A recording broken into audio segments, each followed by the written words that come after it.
오늘 주신 말씀을 가지고 하나님의 약속을 받은 자, 하나님의 약속을 받은 자라는 주제로 하나님 말씀 증거하도록 하겠습니다. 아브라함의 아내인 사라가 죽은 후에 그의 아들 이삭이 리브가와 결혼을 하였습니다. 이삭은 어머니가 세상을 떠나자 큰 상심에 빠졌습니다. 왜냐하면 어머님은 하나님의 약속을 받은 사람이었기 때문입니다. 하나님께서 이삭의 어머니 사라에게 어떤 약속을 하셨습니까? 사라의 후손을 통해서 자손이 많아질 것이다, 이렇게 약속을 하셨는데 그 약속을 받은 어머니가 세상을 떠난 겁니다. 그래서 이삭이 절망을 하고 상심에 빠졌습니다.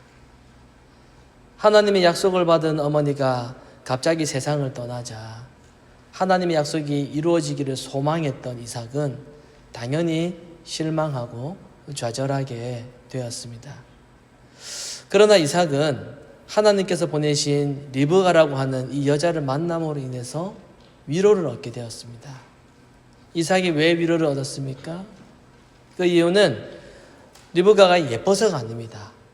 사랑하는 사람을 만나서가 아닙니다. 이삭이 아내를 통해서 위로를 얻게 된 이유는 하나님의 약속이 이제는 이 여자를 통해서 계속해서 이어질 것이라는 것을 확신했기 때문입니다. 그만큼 이삭은 하나님의 약속을 중심으로 살았던 사람입니다. 하나님의 약속을 그 마음에 품고 그 하나님의 약속을 그 마음의 중심에 두고 살았기 때문에 이 하나님의 약속이 계속해서 이어질 수 있다는 그 소망이 그거 하나만으로 위로가 되고 위안이 되었던 것이죠. 마찬가지로 우리 신자는 세상의 것을 붙잡고 소망하며 사는 것이 아니라 하나님의 약속을 붙잡고 사는 그런 삶을 살아야 될 것입니다. 오늘 본문에서는 이삭의 어머니 사라가 죽은 이후에 이삭의 아버지 아브라함이 다른 여자와 다시 재혼해서 자녀를 낳는 그러한 내용이 나옵니다. 아브라함과 재혼한 여자의 이름은 그두라입니다. 아브라함은 그두라와 재혼해서 6명의 자녀를 낳습니다. 그리고 그 자녀들이 또 자녀를 낳고 그 자녀가 또 자녀를 낳았다라는 내용이 오늘 본문의 내용입니다. 지금 이 시기에 아브라함의 나이는 대략 140세 정도가 됩니다. 이게 상당히 늙은 나이입니다. 그러니까 아브라함은 140세에 새로운 여자와 결혼을 했고 그리고 그 여자로 인해서 많은 자손이 태어나게 되었습니다. 어떻게 보면은 이것은 아브라함이라고 하는 한 가정의 이야기처럼 그렇게 보일 수 있지만은 이 내용을 하나님께서 성경에 기록하게 하신 이유, 그리고 이 내용을 통해서 우리에게 주는 메시지가 분명히 있기 때문에 지금 이 내용이 성경에 기록되어 있습니다.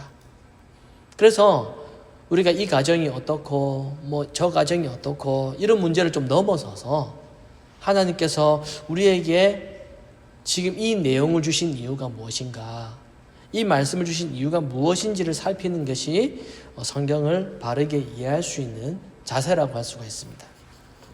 아브라함은 굉장히 부유했습니다. 재산이 많았어요. 아내가 먼저 죽었지만 자기 아들 이삭도 있고 그리고 또한 재혼한 아내인 그두라를 통해서 낳은 자녀들도 많이 있습니다. 이제 자녀들은 배다른 형제들이 생겨나게 되었습니다. 자녀들의 아버지는 동일하지만 어머니는 서로 다른 것이죠. 자, 5절 말씀을 한번 보시겠습니다. 아브라함이 자기 아들 이삭에게 어떻게 했다라고 기록하고 있습니까?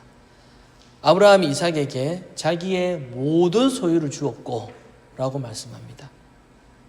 아브라함은 자기의 모든 소유와 모든 재산을 이삭에게 다 주었습니다.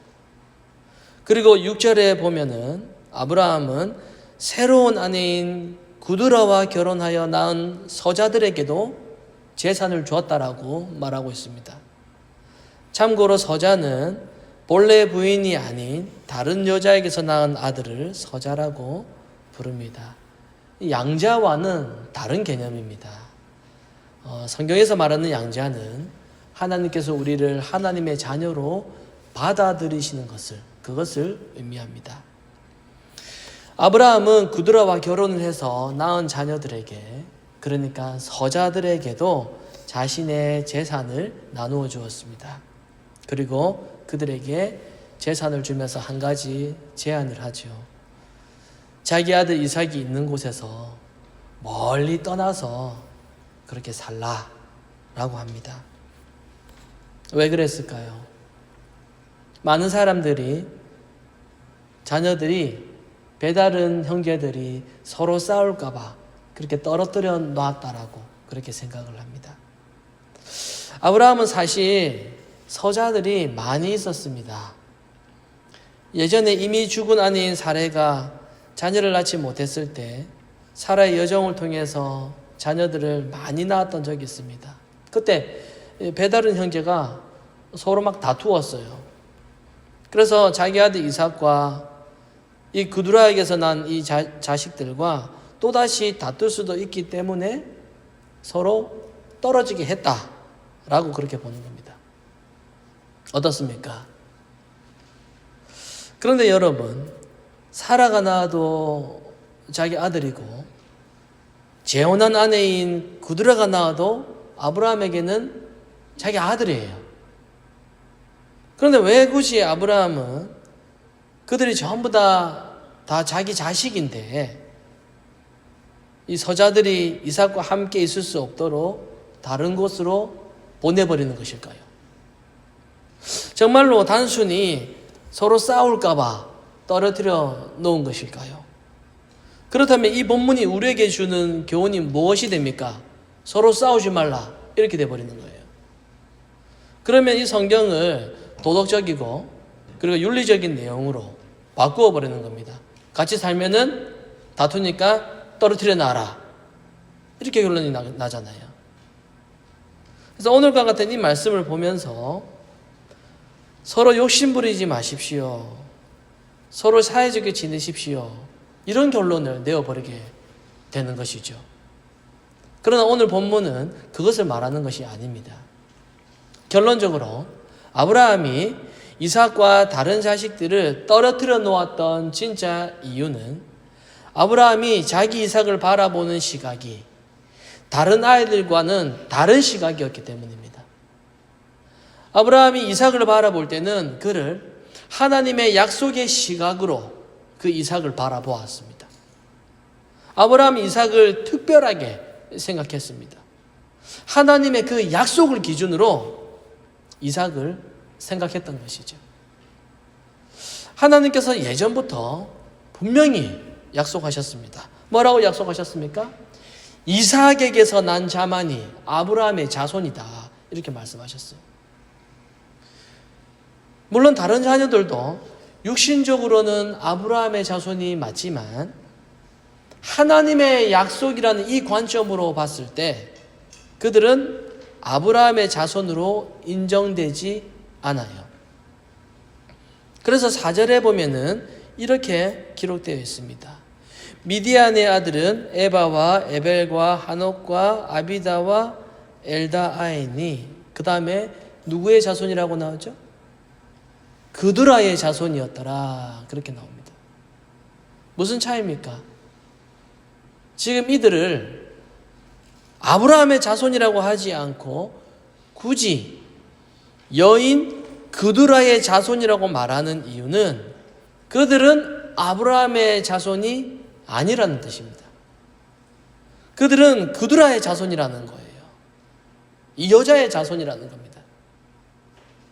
그러니까 그두라를 통해서 태어난 자녀들이 아무리 많아지고 아무리 잘나고 그들이 아무리 많이 번성한다 할지라도 그들은 그두라의 자손이지 아브라함의 자손으로 인정되지는 않습니다. 그들은 하나님의 약속과는 아무런 상관없는 존재라는 거예요. 그리고 오늘 본문 5절에 다시 보면은 아브라함은 이삭에게 자기의 무엇을 주었다 나와 있습니까? 모든 소유를 주었다라고 그렇게 나와 있습니다. 그러나 그두라를 통해 낳은 서자들에게는 뭘 줬다고 나오죠? 그냥 재산을 줬다라고 그렇게 나옵니다. 그러니까 이삭은 아브라함의 전 재산을 다 받았고, 다른 여자에게서 태어난 서자들은 그 재산 중에서 일부분을 받았던 것입니다. 여기서 아브라함이 이삭에게 모든 것을 주었다라고 하는 이 말은 단지 재산만을 말하고 있는 것이 아니라 이삭이야말로 진짜 상속자다. 이삭이야말로 정말 약속의 자녀다. 이것을 의미하는 겁니다. 물론 그들에게서 난 자식들도 재산을 좀 받기는 했지만은 그들은 약속의 자녀는 아니라는 거예요. 여러분, 이게 바로 하나님의 자녀와 하나님의 자녀가 아닌 사람의 큰 차이점입니다. 여러분, 누군가 저에게 이런 질문을 했습니다. 하나님이 이 세상을 다 만들었다라고 하는데, 그리고 이 세상에 있는 모든 사람들을 하나님께서 다 태어나도록 출생하도록 다 그렇게 하셨는데 나중에 하나님이 다시 심판하신다. 이게 잘 이해가 되지 않는다라는 겁니다. 하나님이 세상을 만들어 놓으셨고 하나님이 모든 사람을 다 만들어 놓으셨고, 그런데 그 세상과 그 사람을 왜 심판하시냐라는 겁니다. 여러분, 이것이 신자와 그리고 전제가 다른 불신자들의 질문이고, 심지어 기독교인들도 이런 의문을 여전히 가지고 있습니다. 하나님은 사랑이시기 때문에 하나님은 다 봐줘야 되는 거 아닌가? 하나님이 만드셨잖아. 근데 왜 하나님이 지옥 보내? 이렇게 생각하는 것이죠. 여러분은 이것을 어떻게 생각하십니까? 여러분, 이해가 되십니까? 여러분, 그 어떤 인간도, 그 어떤 사람도 자기 스스로 이 세상에 태어날 수 없어요. 내가 태어나고 싶다 그래가지고 태어났습니까? 아니거든요. 누구든지 모든 사람이 하나님에 의해서 이 세상에 태어나게 됩니다. 이 세상 그 어느 누구도 하나님이 태어나게 하셨습니다. 그렇다면 하나님에 의해 태어나고 하나님에 의해서 존재하는데 하나님은 왜 그들을 사랑하지 않고 심판하실까요? 그 해답이 오늘 본문에 기록되어 있습니다. 하나님이 있게 하셨다고 해서, 하나님이 태어나게 하셨다고 해서 모두가 다 하나님의 자녀로 인정되는 것은 아니에요. 오늘 본문이 그것을 보여주고 있습니다. 아브라함이 그들과 결혼해서 많은 자녀들을 낳았습니다. 분명히 그 자녀들도 아브라함에 의해서 태어났습니다. 그럼에도 불구하고 그들은 아브라함의 자손이 아니라 그두라의 자손이라는 거예요. 아브라함에게서 태어났어도 아브라함의 자손이 아니라는 겁니다. 마찬가지입니다. 하나님께서 누군가를 이 땅에 태어나게 하셨다 할지라도 다 하나님의 자녀로 인정되는 것은 아니라는 거예요. 세상 모든 사람들이 하나님으로 인해 태어나고 하나님으로 존재하게 되었지만은 그들은 그냥 피조물일 뿐입니다. 피조물. 아브라함은 그들과 낳은 자녀들에게도 재산을 주었습니다. 이것처럼 하나님께서 모든 피조물들에게도 모든 사람들에게 기본적으로 줄 것을 주셨습니다. 이 세상을 살아갈 수 있도록 건강도 주시고 돈도 주시고 햇빛도 주시고 공기도 주시고 집, 차 이런 거 하나님 다 주셨어요. 그렇지만 결정적인 것이 뭡니까? 하나님이 그들에게 돈도 주고 집도 주고 먹고 살게 해준다라고 해도 그들은 하나님이 선택한 약속의 자녀는 아니라는 겁니다. 이 땅에서 하나님이 살도록 해 주신다라고 해서 그들이 다 약속의 자녀는 아니라는 거예요. 이게 바로 하나님의 주권입니다.